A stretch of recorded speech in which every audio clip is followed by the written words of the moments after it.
What's brought you to that point of saying, we're going all in and opening a restaurant? Well, it's definitely something that we've talked about for as long as I can remember. Probably overthinking it for a long time too. And I think things have just kind of fallen into place. I'm Jeff Schwenker. And I'm Sarah Schwenker, and we are opening Marrow in Rochester, Minnesota. We were looking through some old scrapbooks I have, 50 different books I have. And there was a legal pad paper that I had where it was basically this entire restaurant was drawn out almost to the exact. Yeah. It was very weird. And they were like, wow, we're gonna build in this one out that I had thought of probably over 10 years ago. I have really cool shelving with all of the cool plants that I'll kill. Yeah.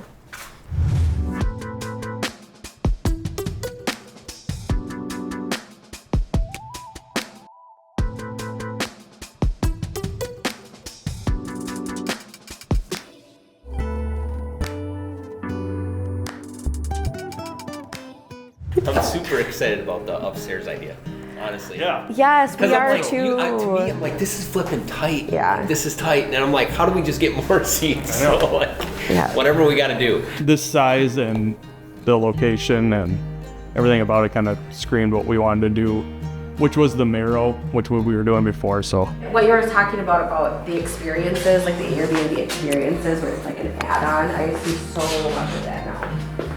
In Rochester or just just elsewhere? in general. Yeah. Yeah. You don't see it in Rochester, really. No, but you gotta start somewhere. Exactly.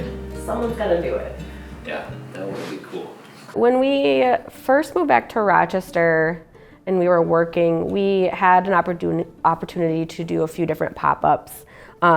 We really enjoyed Forager, had a space that we were utilizing there. And then we ended up popping up, it was Grand Rounds, and we used their basement space for the pop-up. I've always enjoyed working with people in the kitchen because you can't work off each other. So that was a little difficult, just not being around with somebody else to kind of evolve it. And would you suggest that pop-up style to people that are considering opening a restaurant? Oh yeah, great way to get your name out there. And it's, cheaper if you don't have the money. So if you're trying to find investors and stuff like that, it's Gives you the luxury of a little trial and error, seeing what works for you, for being able to execute what people enjoy, and then, the marketing of it, of course, as well. I had now committed a lot of time with them and looking for buildings and had understood more of the vision of what they wanted in a restaurant. So with that idea of this potential, I was more than committed to try to help seeing this potential through. Now that you've moved to the step of securing a space, with a space like this, what would be some advice you would give to people? And you're not through it, so there's already advice, I'm sure that's coming to mind, for people that are just considering getting their own space as a restaurant. Everything takes longer than you think it's gonna take. You have that instant just joy and excitement, like, we found the location, this is what we wanna do, all right, let's go. Yeah, it's patience. I'm very much, when things start happening, I want them to go as fast as possible. And I realized that that's not how things work out. So the next steps from that is we went on and met with an architect, we met with an engineer, we ended up meeting with a general contractor and really began this process of what is the true budget related to trying to bring this building, most recently office space. Prior to that, it was a cigar shop. Prior to that, I think it was used as a place where people would reside, as it was right at the crossing of the river coming into Rochester, one of the oldest structures in Rochester. We really needed their help to help determine what the true budget is and the limitations that a structure such as this has in an iconic location visible off of Broadway. And that journey was the beginning of the next chapter of we think we found a building. The oldest standing building in Rochester. There's definitely challenges with that, the type of foundation that was there, the type of framing that the existing building had. Those kind of challenges come up with an older building like that. Definitely older construction codes made things a little more challenging. The width and size of the stairs, the doors, the egress, maybe probably not quite up to 2023 building codes, but we are allowed through the code to remodel these old buildings in order to make them functional. The building had some things that were challenging to deal with, but I think in general the bones were pretty decent. You never know, I guess, going into this, what is going to naturally occur. I think that's something in real estate as you're looking to invest, you kind of find on your journey, and you have to be open to this level of risk of the unknowns. And I did believe in the location, I believed in the building itself from what I knew of it, and I believed in downtown Rochester as a whole, and that's what led me to kind of follow my instinct to invest in a property such as this. The Main Street Economic Revitalization Program was passed by the Minnesota legislature a couple of years ago, and it was really a grant program that organizations around the state of Minnesota could apply for funding through that program.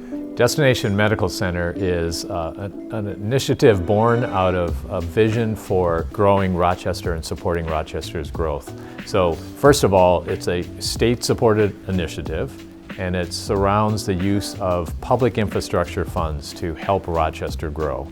DMC, with some partner organizations here in town, applied for funding and received $3 million of funding for projects within the DMC district, and then subsequently went after additional funding. What that meant was that we had $3 million of state funds that we could deploy out to small businesses to help with their capital infrastructure development of their projects. We got this grant from the state of Minnesota that was a state deed grant. The structure of it is that the funding could go for capital expenses of a company or a property to expand or revitalize their property. So it was not for working capital, it was for rebuilding space or taking empty space and building it anew. We could provide up to 30% of the funding on the capital build out of space that a company needed to invigorate their space or maybe take something and totally repurpose the space. That money did not become available instantly to us when we were awarded. And there was a process that led to us having to submit our invoices, which led to a escrow company having to release those funds, which had to go through multiple sources to get to the escrow company. Well, all of a sudden there was a time in this process where we needed to pay our contractors to keep them working, and the money wasn't quite there yet. We had already contributed a large amount of our sums. We were hoping on the grant to be there. So we were having to push hard to try to make those funds available at that given moment. I couldn't have ever planned that. So that was a challenge we got over. Of course, it added definitely a few weeks minimum of delay because we were waiting. So those are challenges that, again, it's this unknown, it's these hurdles that with the right team we overcame. How do you plan that? And I think it's only lived experience that you can try to imagine what all these unknowns could become going into a project such as this.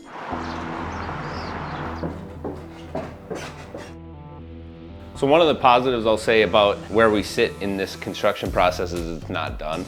And so my intentions of this is to build it out to be a large 1-bedroom apartment, open kitchen. It does have an office that could be a guest bathroom along with another bathroom here. So 2 baths, 1 to 2 bedrooms, depending on how you look at this guest bedroom, and an open kitchen, just with the history of the brick, you know, really that loft feel. One thing that was cool as we went through getting this prepared for framing and rough and electrical and plumbing is just seeing, even for example, 2x4s, they don't make them like this anymore. You look at a 2x4 and what it is today versus what it used to be. It's quite amazing, the difference of the wood. Lots of history up here. I can't wait to get it back into a residential state and maybe live here. We'll see what the future brings. I feel like we've been very lucky that we have a community of people that are so supportive. We did a lot of planning up front without knowing if we were actually going to move forward, and that took buy-in. As we continue through the process, we're getting over some major hurdles. It was a typical day for Sarah and Jeff Schwanker Sunday until they heard a deafening sound. Almost like an explosion behind us. Panier de fruits d'eau, histoire